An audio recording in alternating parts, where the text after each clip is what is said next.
В этом году целевой фонд будущих поколений отмечает 25-летие. В рамках юбилейных мероприятий в селе Бердыгестя Горного района провели День фонда. Подробнее о нем расскажут корреспонденты. Целевой фонд будущих поколений уже многие годы тесно сотрудничает с Горным Улусом. Так, при финансовой поддержке фонда в районном центре были построены республиканская мастерская по изготовлению национальных музыкальных инструментов, Центр духовности имени Семена и Сафрона Даниловых, детские игровые площадки и другие объекты. У нас очень много планов. В этом году у нас реализуются такие проекты, как ресурсный центр поддержки социально ориентированных некоммерческих организаций, семья, основа будущего, добрая Якутия, энергия движений, светлое будущее.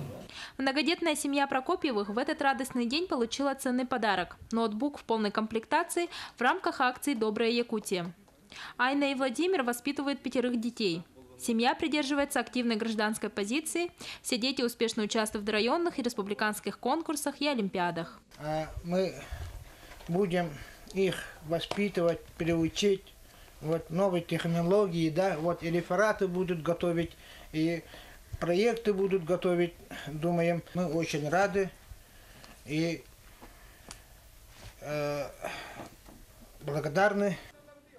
В течение дня также проводились различные мастер-классы от именитых мастеров. По эстрадному вокалу от Алексея Егорова, по технологии приготовления национальных блюд от Иннокентия Тарбахова, также мастер-классы по брейк-дансу и мастер-класс для школьников от Малой академии наук. Кроме этого, был проведен турнир по шахматам и конкурс социальных проектов. По итогам дня были намечены планы на дальнейшее сотрудничество и направление работы. Сардана Захарова, Иван Слепцов, Горный.